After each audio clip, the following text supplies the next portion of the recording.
Hey guys, this is Admiral Seabass. Welcome to my war room. Um, I'm playing a solitaire game of Global War 2025, and I'm doing the Eastern Pact turn number 1. So I've already done the planning phase for the Eastern Pact, and I'm going to tell you what happened. So in cyber warfare, I looked at the situation on the board, and the Russians up here and the Caliphate down here in black, they don't start with a lot of money. So they can do this cyber warfare action called cyber criminal where they can try to get more money. So they both put all of their cyber warfare points, except for one, into cyber criminal, but they failed. And then China, they start out with a decent bit of money, but they really wanted to get Indonesia here. Indonesia is worth 1, 2, 3, 4, 5 IPP, and it has like 3 or 4 different units. And it would have been a really nice and annoying bit of new Chinese territory between Australia and India, but they failed on their geopolitical influence cyber attack, which would have plussed up that diplomacy attempt. So failures all around for the Eastern Pact on cyber warfare on the first turn. So then on diplomatic influence, China tried Indonesia anyway and failed. Russia tried Brazil and failed. If you look down here, Russia starts with 2 infantry in Venezuela. That's worth 3 IPP and has a production center worth 1. And they start with 2 infantry in Panama. That's also worth 1. If Russia can get Brazil, they can cause a lot of problems for the U.S. and really stall the U.S. and force them to come down here and deal with this before it gets out of control. Also, Venezuela is a victory star. So being able to get Brazil and move some of that stuff into Venezuela to protect that could be key for Russia, but they failed on that. However, all was not lost for the Eastern Pact because the Caliphate did use their free diplomacy attempt on Eastern African states, and they were able to convert them to the Caliphate. That's worth 2 IPP and 2 infantry, and now puts South African coalition, which is a victory star, a little bit under pressure here on turn 1. So then in terms of research projects, only China funded research because they have quite a bit of money and they could spare a little bit of money for research. They bought 2 tech rolls. They succeeded on 1, and they were able to get improved drones, which gives their drones 4 movement instead of 2. So last but not least, in terms of unit purchases, the Russians had 24 IPP. They bought 2 main battle tanks for 12 and 4 infantry for 12. The Caliphate, Caliphate had 16 IPP. They bought 5 infantry for 15 and saved a buck. The Chinese had 35 IPP. They bought a frigate, 2 airborne infantry, and 5 regular infantry for $35. They needed the airborne because they're going to hit Japan on turn 1, and partially supported by these 2 airborne. The 2 airborne they bought this turn will probably put here and possibly use against Taiwan on turn 2. So that is the end of the summary of the planning phase for the Eastern Pact in turn 1 of this game of Global War 2025. Okay, I want to show you my Eastern Pact attacks from west to east on a map. So these 2 subs moved into blocking position for sea lift, and they launched 1 cruise missile each trying to take out some of these surface ships here. Down here, I moved 2 Caliphate infantry into South Africa coalition, 1 main battle tank from Egyptian Caliphate 1, 2, and then a fighter also 1, 2 down there to try to take that out. I did the big move in to Israel. I don't know if I'm going to take it or not, but we got to try. And the U.S. will scramble this fighter in as well. So I'll put that with the Israeli forces over in the blow-up box. Moved into Turkey. This is the somewhat speculative attack. I've got 3 infantry, a main battle tank, a drone, and a cruise missile against 2 infantry and a main battle tank.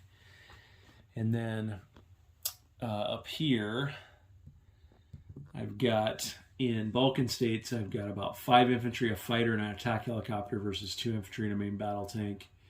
Central Europe, I've got about 6 or 7 infantry, a ton of main battle tanks, and against 3 infantry. These main battle tanks will blitz into Germany once they're done. And in Germany, I got 2 MBTs in from this LHD, 2 attack helicopters, a fighter, and a drone. And the Western Allies don't have anything they can scramble in there, but they will scramble this fighter into this battle right there from this LHD. Fighters from LHD or carriers can scramble into land zone battles. So it pays to have LHDs with fighters or super carriers with fighters next to land zones that you want to protect.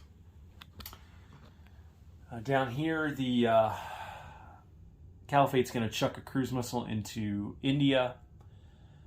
And then up here, we're making the big push in Japan with a ton of stuff.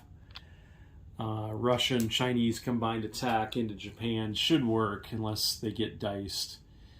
This attack helicopters are going to come out here and try to hit this U.S. attack sub. And then up here, we've got a Russian sub, a Chinese sub, and a Chinese sub all firing cruise missiles in to try to take out surface ships for the U.S.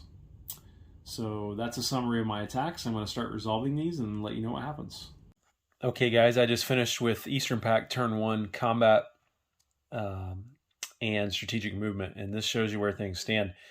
The Eastern Pact got 4 victory points. They're 1 away from an auto victory. And yeah, they crushed it this turn. I'll just summarize the combats and what happened here. Right here, these 2 subs did try to fire cruise missiles here to take out some of these U.S. surface ships. Those both failed. Here in Europe, the Russians were able to take out Central Europe, and then with a combined amphibious and blitz, take out Germany. But here and here and here, their attacks all failed. And this NATO special ability that combat can only last 2 rounds in their zones is critical for them. If the Russians don't bring enough stuff in, they have to retreat after 2 rounds of combat. And here, NATO survived with 1 unit after 2 rounds. Same thing here.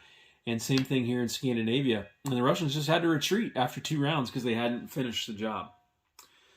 So down here, the Caliphate did manage to take out the South African coalition. And here, the Caliphate also managed to take out Israel, but only survived with 2 infantry and a helicopter. Let's see. Caliphate did fire a cruise missile in here and took out 1 of the 2 main battle tanks because it got a target select. Over here, China was able to take out Japan, but it was a costly battle for China. They lost a couple of fighters, almost didn't take it after 3 rounds. And so I think the U.S. is going to have, in the Pacific Coalition, have a real chance to take Japan back very soon. And then here, the Russian and 2 Chinese subs fired cruise missiles into here, and they got 1 hit, not a target select, so the U.S. player decided to lose his frigate.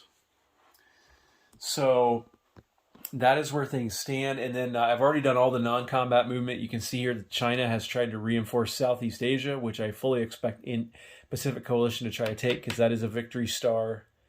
The U.S. has got to take at least 1 or 2 victory stars back on turn 2. Early targets will be Southeast Asia. I'm sorry.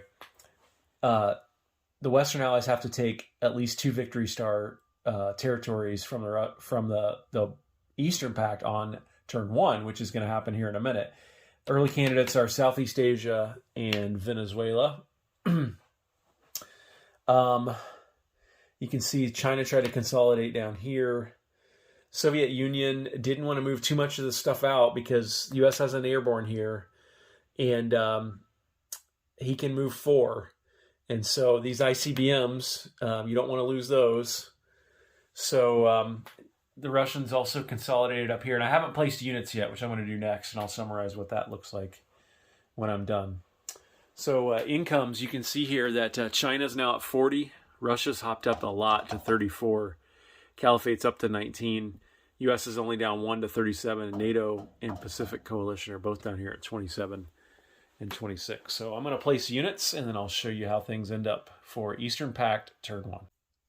Okay, place units for China. They're going to put 2 infantry here. And then they're going to put 2 airborne infantry there. They're going to put 3 infantry down here in Southeast Asia. And then they're going to put their frigate right here in the Sea of Japan. All right. So let's move up to Russia. What are they going to do? Russia has got 4 infantry to place. So they're going to put 1 up here. They really are worried about northern Russia. They're going to put 1 here in North Yakutia. They will put 1 here in Caucasia, and they'll put 1 here in Ukraine, Belarus.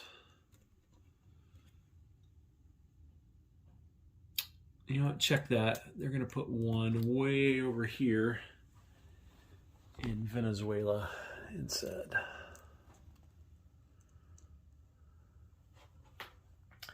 And then they got 2 main battle tanks, and they will put both of those in Ukraine, Belarus for sure.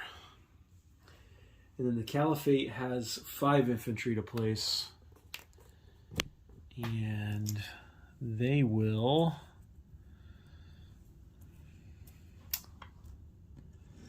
Let's see.